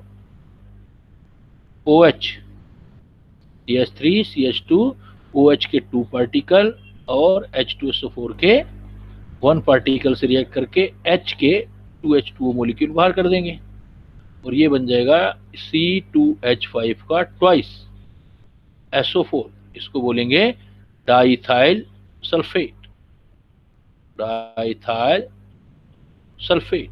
तो टेम्परेचर डिपेंडेंस रिएक्शन है बेटा। ओवरऑल अगर हम समराइज करें तो क्या हो गया हमारे पास, समराइज करेंगे तो हम ओवरऑल, तो ओवरऑल यू कैन सी कि आप अगर आपका सबस्ट्रेट जो है इथाइल एल्कोहल है, substrate is ethyl alcohol, reagent जो ले रहे हो आप कॉन्सेंट्रेट H2SO4 जो कि एक डिहाइड्रेटिंग एजेंट होता है। निकालना तो इसने वाटर ही है लेकिन अलग अलग मैनर्स में निकालेगा, वो टेम्परेचर डिसाइड करेगा। डिहाइड्रेटिंग एजेंट, डिहाइड्रेटिंग एजेंट है, टेम्परेचर की अलग अलग कंडीशन है। टेम्परेचर की कंडीशन हम क्या ले रहे हैं, यहाँ टेम्परेचर की कंडीशन 0 डिग्री सेल्सियस, फिर टेम्परेचर बढ़ा दिया 100 डिग्री सेल्सियस, और फिर हमने ले लिया 140 डिग्री सेल्सियस, और फिर ले लिया हमने 160 से अबो ले लिया। तो हर किसी केसेस में प्रोडक्ट आपके अलग अलग आएंगे। 0 डिग्री सेल्सियस पर जो बनेगा डाइथाइल सल्फेट बनेगा, 100 डिग्री सेल्सियस पर इथाइल हाइड्रोजन सल्फेट बनेगा, 140 डिग्री सेल्सियस पर ईथर बनेगा, डाइथाइल ईथर बनेगा, और 160 डिग्री सेल्सियस से ऊपर पर एल्कीन बन जाएगी। तो अलग अलग पर जो होगा, अलग अलग टेम्परेचर पर आपकी अलग अलग प्रोडक्ट बनेंगे। तो ध्यान रखना है इस रिएक्शन को। तो एक तरह से ईथर का प्रिपरेशन मेथड भी हो जाएगा, और ईथर के प्रिपरेशन मेथड के साथ साथ आप इसमें अलग कंडीशनल जो आपके चीजें हैं वो भी याद कर सकते हैं। तो ये आपका रिएक्शन, एक तो विलियमसन ईथर सिंथेसिस और डिहाइड्रेशन। दूसरा एल्किल हैलाइड में आपने रिएक्शन पढ़ाई है, कौन से वाला, एक Ag2O के साथ मोइस्ट और ड्राई Ag2O।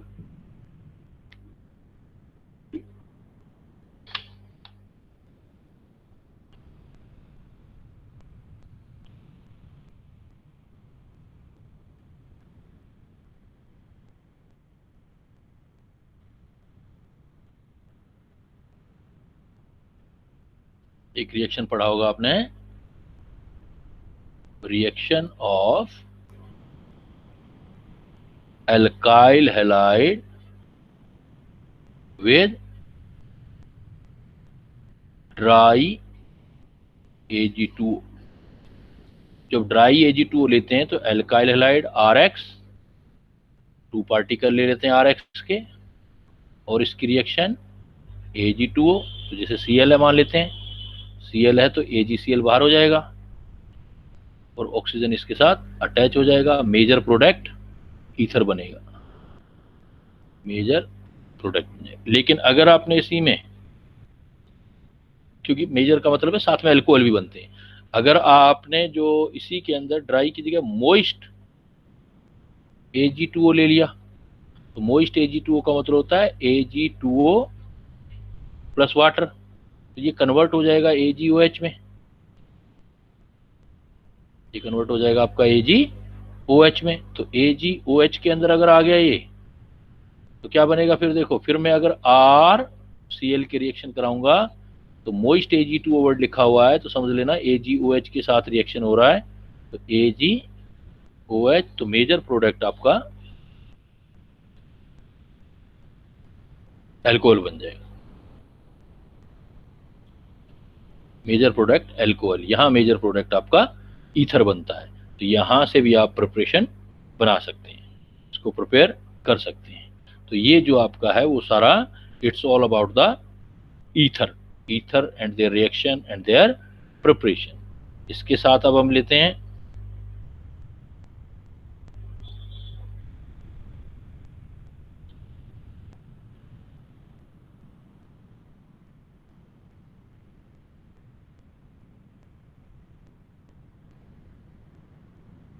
दूसरा, बच्चों आता है हमारे पास अल्कोहल वाला पार्ट। अल्कोहल अगर हम देखें तो कोई भी अल्कोहल देखेंगे तो RCH2OH, ये पार्ट होंगे हमारे पास, RCH2OH। इस पार्ट में अल्कोहल में देखोगे तो एक ये रिएक्शन हो सकती है कि अगर ये अपना H निकाल पाता हो, H पॉजिटिव पाता हो, यहाँ से बॉन्ड ब्रेक होगा तो ये रिएक्शन एसिडिक होगी, एसिडिक नेचर। इसका मतलब अल्कोहल भी एसिडिक नेचर शो कर सकता है, but it can show only with some highly base या बेसिक मटेरियल। एसिडिक नेचर किसके साथ हो सकता है? एसिडिक नेचर है विद हाईली बेसिक, मतलब वाटर के साथ नहीं करेगा ये। अल्कोहल को वाटर में डालोगे तो एसिडिक कैरेक्टर नहीं करेगा, विद हाईली बेसिक सब्सटेंसेस। तो हाईली बेसिक सब्सटेंसेस एज क्या ले सकते हो? जैसे एल्कली मेटल Na, जैसे पोटेशियम के एल्कली मेटल, या इनके हाइड्राइड जैसे NaH,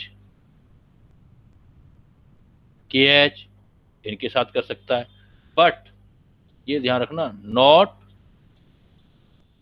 विद NaOH या NaHCO3।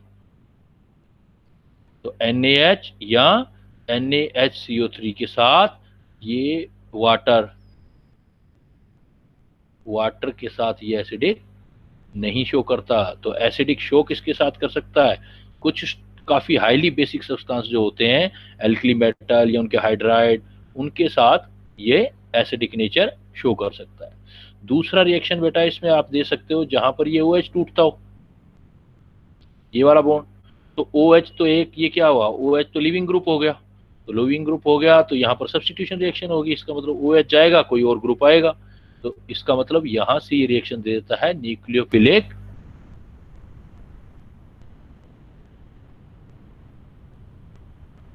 सब्स्टिट्यूशन। इसके साथ जैसे हेलोजन आ जाए, जैसे PCl3 as with as PCl3, PCl5, SOCl2, thionyl chloride बोलते हैं जिसको, SOCl2, HCl या HX, कोई भी HX जैसे HCl, HBr, HI, इनके साथ अगर रिएक्शन कराते हैं तो ये पूरा का पूरा OH हटा करके इस ग्रुप को इंट्रोड्यूस कर सकता है ये। फिर आता है आपका OH के साथ और H के साथ ये रिएक्शन आपका आ गया। कुछ रिएक्शन ऐसा होता है कि जिसमें OH भी टूटता है और इधर से भी कोई, मान लो यहाँ से भी कुछ -H हो जाए, इधर से ये पूरा OH टूट जाए, तो ये रिएक्शन यहाँ वाली हो गई, इस जगह की रिएक्शन होगी। तो इस जगह की रिएक्शन हो जाती है तो इसको हम एलिमिनेशन बोलते हैं, बीटा एलिमिनेशन। अब बीटा एलिमिनेशन वगैरह तो आपने जो है हाइड्रोकार्बन वगैरह में एल्कीन का प्रोपरेशन मेथड वगैरह में काफी पढ़ा है, तो बीटा एलिमिनेशन भी दे सकता है। तो इस टाइप की ये कई रिएक्शन अल्कोहल का मॉलिक्यूल कंसीडर कर सकता है। तो 1 बाय 1 बेटा देखते हैं इसको। देखो, सबसे पहला रिएक्शन हम यहाँ लेके जाते हैं एसिडिक नेचर वाला।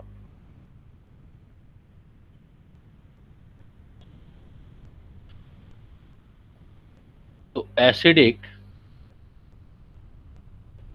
Nature of alcohol, first thing बेटा ये है कि जो आर्हेनियस था, आर्हेनियस बोलता था कि किसी सब्सटेंस को वाटर में डिसोल्व करो। वाटर में if any substance which furnish the H positive ion in water act as the acid.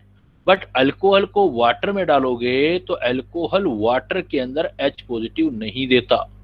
तो सिर्फ क्या होता है, अल्कोहल वाटर के साथ हाइड्रोजन बॉन्डिंग बना करके कंप्लीटली डिसोल्व हो जाता है। तो alcohol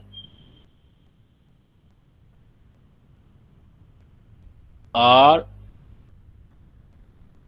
completely dissolve in water, और इसका reason due to intermolecular hydrogen bonding, intermolecular hydrogen bonding. Even covalent compound है अल्कोहल, बट फिर भी इंटर मोलिक्यूलर हाइड्रोजन बॉन्डिंग होती है, देन उसमें कंप्लीटली डिसोल्व हो जाता है। But alcohol does not give H positive ion in water. It means ये वाटर के साथ एसिडिक नेचर शो नहीं करता। It means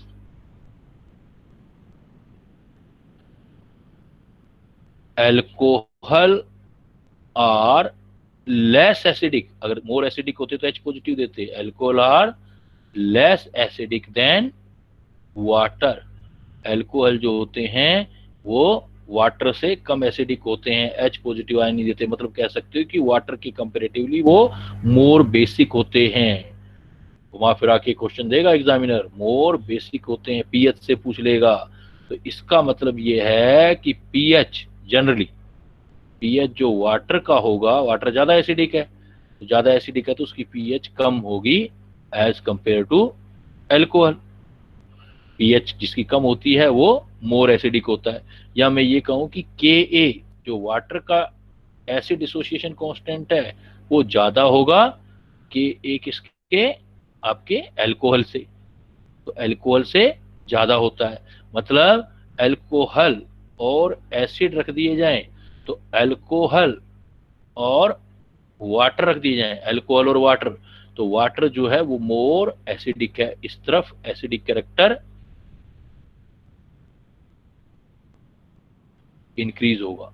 तो अल्कोहल के कंपैरिजन में वाटर ज्यादा एसिडिक होते हैं, एक्सेप्ट है एक एक्सेप्शन, एक्सेप्शन ध्यान रखना बेटा, क्योंकि ये के ए वैल्यू से डिसाइड होती हैं सारी चीजें, बहुत सारे फैक्टर डिसाइड करते हैं एसिडिक कैरेक्टर को। एक्सेप्शन मिथाइल एल्कोहल, पहला एल्कोहल सबसे फर्स्ट जो एल्कोहल होता है, methyl alcohol is slightly more acidic than water. में ध्यान रखना है, अगर मिथाइल एल्कोहल हो जाए तो वो एक स्लाइटली वाटर के कंपैरिजन से थोड़ा ज्यादा एसिडिक होता है, बाकी जनरली कम एसिडिक होते हैं। दूसरा पॉइंट हमारे पास आता है इसी बात को समझने का, एल्कोहलों के एसिडिक कैरेक्टर वाली ही बात आती है।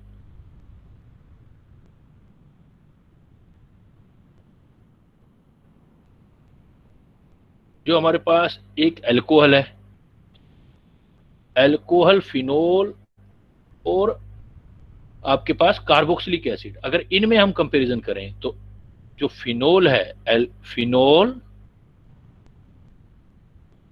Is more acidic than alcohol but less acidic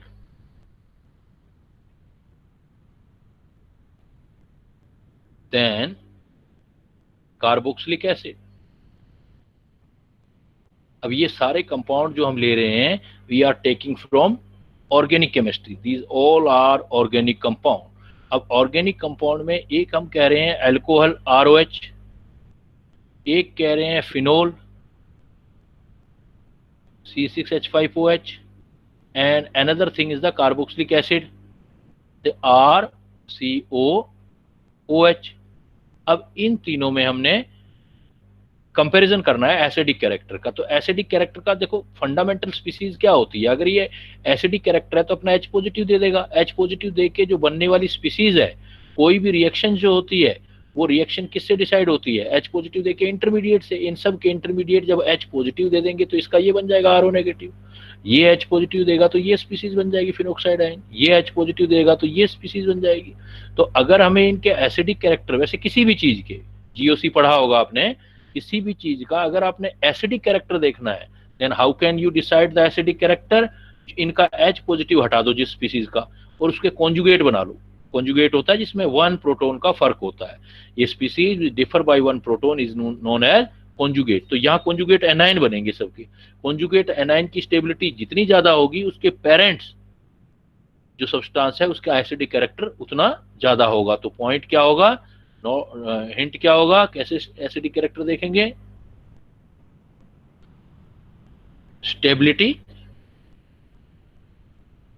of conjugate A9, H positive देके जो भी एनाइन बनेगा, स्टेबिलिटी ऑफ कॉन्जुगेट एनाइन जितना इंक्रीज होगा तो उसके कॉन्जुगेट एनाइन, एनाइन ये है तो बेस ये होगा, तो पेरेंट्स, या हम ये कह सकते हैं acidic character of parent substance, उतना ही ज्यादा होगा। तो अब देखो हमारे पास एक सा एल्कोहल, एल्कोहल की रिएक्शन करूंगा तो ये इंटरमीडिएट बनेगा RO negative,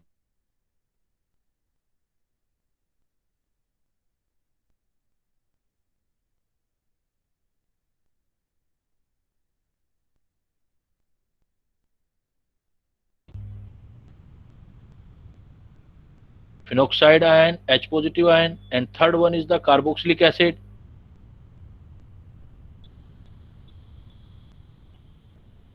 Third one is carboxylic acid, suppose RCOOH, and its conjugate base is RCOO negative plus H positive. Now acidic character of these species decided by these intermediate. Higher the stability of these intermediate, the reaction can go in forward direction, so more the acidic character of their parent substance. Here you can see stability is decided by the negative charge of the reactant, so more the acidic character of their parent substance. Here you can see stability is decided by the negative charge of the reactant, so more the acidic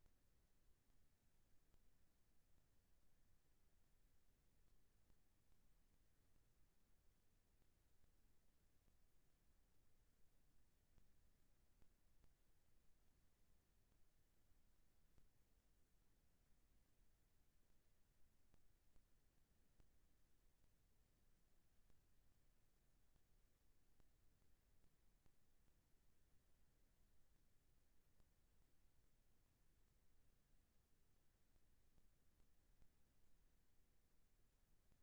parent substance. Sir आवाज नहीं आ रही आपकी।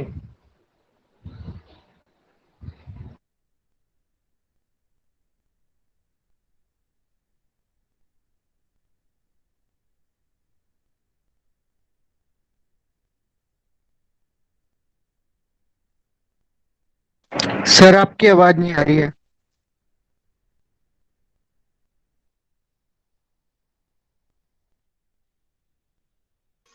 नागे sir आपकी आवाज नहीं आ रही है, mute हो गए हो आप।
सर आवाज नहीं आ रही आपकी, म्यूट हो गए हैं आप।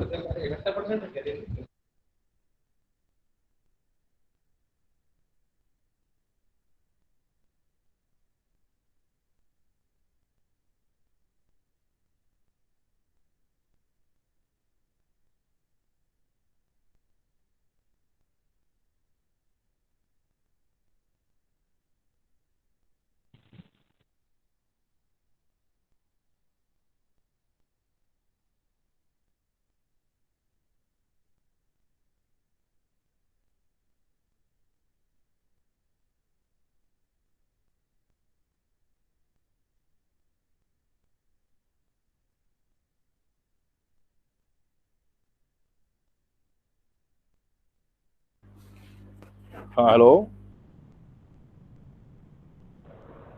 आ रही है अभी? Yes, sir.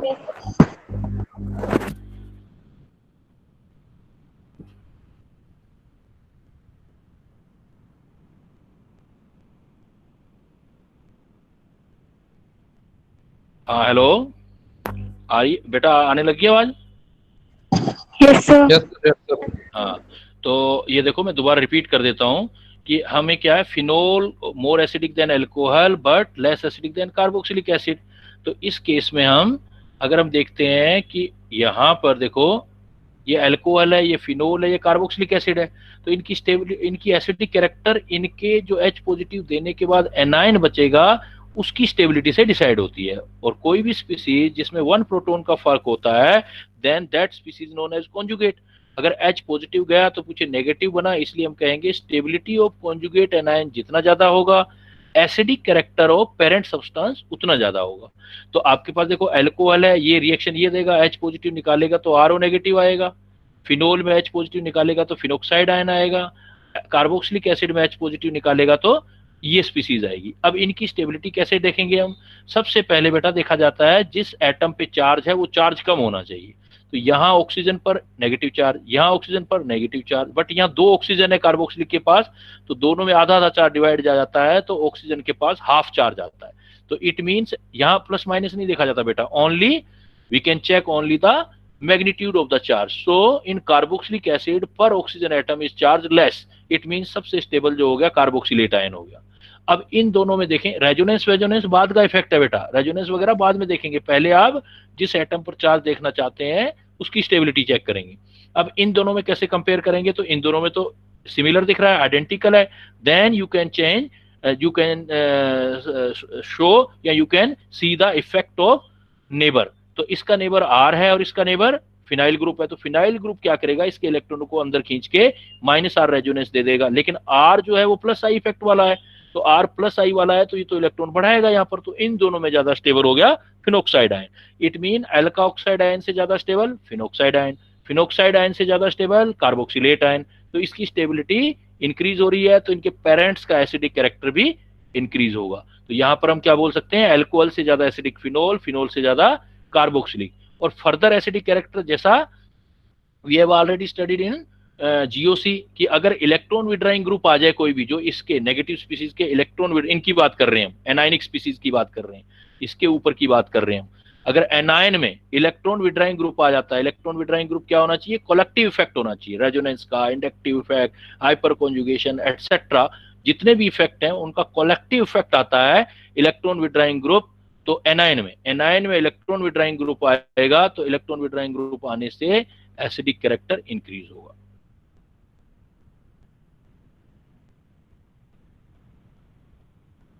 और वाइस वर्सा, अगर इलेक्ट्रॉन डोनेटिंग ग्रुप आएगा, इलेक्ट्रॉन विड्राइंग ग्रुप का मतलब जो इलेक्ट्रॉनों को अपनी ओर खींचे, इलेक्ट्रॉन डोनेटिंग ग्रुप ईडीजी जो इलेक्ट्रॉनों को सप्लाई करे, तो फिर एसिडिक कैरेक्टर डिक्रीज होगा, एसिडिक कैरेक्टर डिक्रीज होगा। तो अब आप इन तीनों को डिस्टिंग्विश कर सकते हैं। आप क्या करेंगे, आप प्रैक्टिकली भी डिसाइड कर सकते हैं, फिजिकली भी चेक कर सकते हैं। ये तो हो गया थियोरेटिकल बेटा, हमने थियोरेटिकली कहा कि ये इफेक्ट आया, इसकी स्टेबिलिटी आई, बट प्रैक्टिकली हमें अगर 3 केमिकल दे दिए जाए 3 बॉटल्स के अंदर, then how can we check या how can we distinguish the alcohol, phenol and carboxylic acid? तो उसके लिए आप क्या कर सकते हो, आप एक इस टाइप से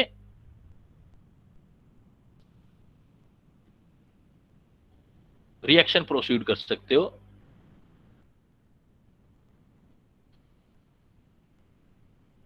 how can we distinguish alcohol, phenol and carboxylic acid?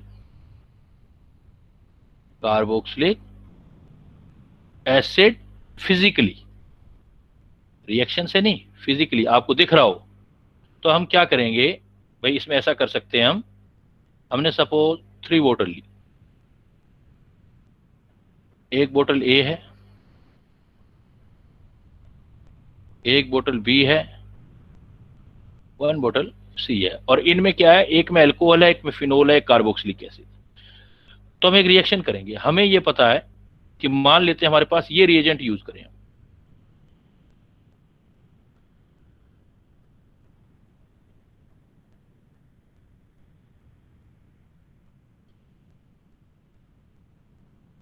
ये हम एक नॉलेज क्लाउड यूज करते हैं,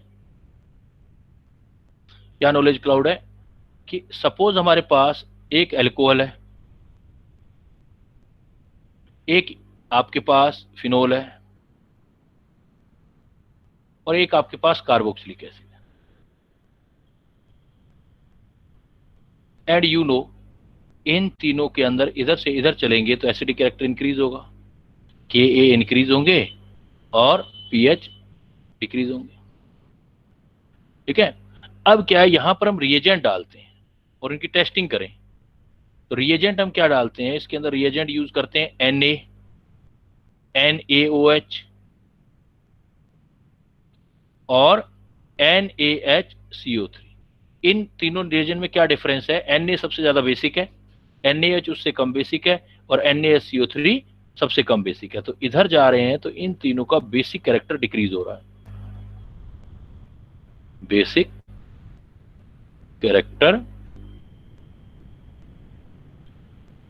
डिक्रीज। देखो सोडियम इसका मतलब काफी बेसिक है, तो ये वीक से वीक एसिड के साथ भी रिएक्शन कर देगा। तो सोडियम के साथ अल्कोहल भी रिएक्शन करेगा, फिनोल भी रिएक्शन करेगा, कार्बोक्सिलिक एसिड करेगा। तो इन तीनों में अगर सोडियम डालूंगा तो तीनों के साथ रिएक्शन हो जाएगी, मतलब सोडियम से तीनों को आप डिफरेंशिएट नहीं कर सकते। अब क्या करो, आप NaOH डालो। अब NaOH डालूंगा तो स्ट्रॉन्ग तो है लेकिन सोडियम जितना स्ट्रॉन्ग नहीं है, तो NaOH अल्कोहल के साथ रिएक्शन नहीं देगा, तो ये रिएक्शन दे देगा मेरे पास फिनोल के साथ दे देगा और कार्बोक्सिलिक एसिड के साथ रिएक्शन दे देगा। अगर मैं NaHCO3 के साथ रिएक्शन करूं तो ये तो काफी वीक है, काफी वीक बेस है, तो इन दोनों का रिएक्शन इसके साथ नहीं होगा, कार्बोक्सिलिक एसिड इसके साथ रिएक्शन दे देगा। तो हम क्या कर सकते हैं, अब इस कॉन्सेप्ट को इसमें यूज कर सकते हैं। सपोज इसमें से आपने कुछ जो है NaHCO3 डाल दिया आपने, तो अगर NaHCO3 डाल दिया, सपोज A में NaHCO3 डाला, तीनों में पहले NaHCO3 डाला, तो NaCO3 डाला तो इसमें क्या हुआ, कोई फर्क नहीं पड़ा, कोई रिएक्शन नहीं हुआ। इसमें सपोज कोई रिएक्शन नहीं हुआ, लेकिन यहां रिएक्शन हो गया, साल्ट बनने लग गया, क्योंकि अगर कार्बोक्सिलिक एसिड होगा तो RCOOH NaHCO3 के साथ, मैंने आपको पढ़ाया है कार्बोक्सिलिक एसिड में डीकार्बोक्सिलेशन होता है, तो ये साल्ट बना देगा RCOONA, तो रिएक्शन हो जाएगी। अगर रिएक्शन हो गई तो एक रिकॉग्नाइज हो गया, इसका मतलब अब हमारे पास ये जो C था, C में रिएक्शन हो गया है NaCO3 के साथ, तो ये कार्बोक्सिलिक एसिड, उसको हमने साइड में कर दिया, C रिकॉग्नाइज हो गया। अब हमारे पास क्या रहे, A और B। अब क्या किया, सेकंड नंबर पे हमने NaOH डाला। अब NaOH में देखा फर्स्ट वाले के अंदर कोई रिएक्शन नहीं हुआ, लेकिन इस वाले के अंदर रिएक्शन हो गया, ये तो पहले ही हो गया था, इधर कुछ नहीं डाला हमने, इधर रिएक्शन किया ही नहीं, इधर गए ही नहीं, ये तो आउट कर दिया हमने। अब इन दोनों के बीच हमने देखा तो इन दोनों के अंदर अब यहां रिएक्शन हो गया, तो फिनोल के साथ क्या रिएक्शन होगा, C6H5OH NaOH के साथ रिएक्शन दे देगा, कुछ फिजिकली चेंजेस दिखाई देंगे आपको, CH5ONa प्लस H2, और यहां कुछ भी नहीं दिखाई देगा, कोई चेंज नहीं हुआ। तो इसका मतलब ये रिएक्शन हो गया है, तो ये क्लियर हो गया भाई। इसका मतलब B आपका क्या था, फिनोल था, और A आपका क्या था, इसका मतलब जो रह गया वो आपका अल्कोहल। तो आपको 3 बोतल दे दिया जाए और उसमें डिसाइड करना हो, 3 बीकर दे दिया जाए, 3 आपको टेस्ट ट्यूब दे दिया जाए, and you have been given 3 different chemicals and reagents, and how can you distinguish the alcohol, phenol and carboxylic acid, then you can do such type of experiment या such type of जो है procedure. तो इससे आप decide कर सकते हो कि अल्कोहल, फिनोल और कार्बोक्सिलिक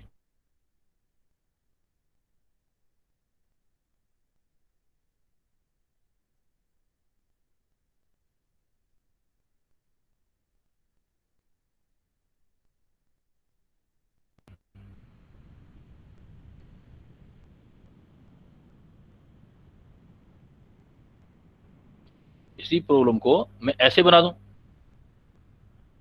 कि भाई ये हमारे पास रिलेटिव एसिडिक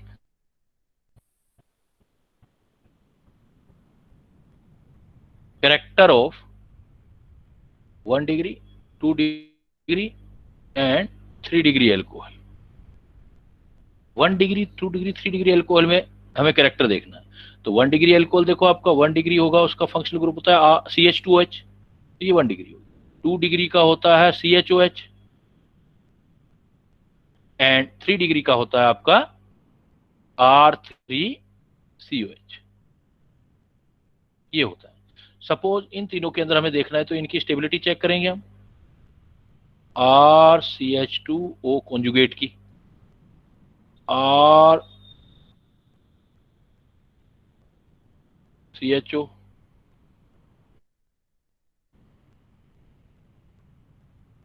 अब ये तो इलेक्ट्रॉन डोनेटिंग ग्रुप है, प्लस आई प्लस आई प्लस आई, तो यहां तो इलेक्ट्रॉन चार्ज सबसे ज्यादा बढ़ जाएंगे, तो ये तो लीस्ट स्टेबल होगा। इनमें तीनों में कंपैरिजन करेंगे, और ये मोर स्टेबल होगा प्लस आई। इनके कंपैरिजन में यहां पर लेस नेगेटिव चार्ज आएगा, लेस नेगेटिव चार्ज, क्योंकि प्लस आई एक है, यहां पर मोर पॉजिटिव चार्ज आ जाएगा, तो ये जो होगा आपका मोर स्टेबल हो गया। तो आपसे ये पूछा जाए 1 डिग्री 2 डिग्री में एसिडिक कैरेक्टर क्या है, तो इनकी स्टेबिलिटी इधर इंक्रीज हो रही है, स्टेबिलिटी इंक्रीज हो रहा है। इसका मतलब 1 डिग्री 2 डिग्री 3 डिग्री में करेंगे तो इधर 3 डिग्री से 2 डिग्री ज्यादा एसिडिक है, 2 डिग्री से 1 डिग्री ज्यादा एसिडिक है। इस तरफ आओगे एसिडिक कैरेक्टर आपका इंक्रीज हो। तो ये बेटा आपकी एल्कोहल की फर्स्ट टाइप की रिएक्शन चल रहा है, जिसके अंदर यू स्टडीड अबाउट द, या यू हैव स्टडीड कि आपका एसिडिक कैरेक्टर जो होता है अल्कोहल का क्या होता है, और वो हम फिनोल और कार्बोक्सिलिक एसिड से कैसे कंपेयर कर सकते हैं। इज इट क्लियर बेटा? यहां तक किसी को कोई प्रॉब्लम? तो आज हमने क्या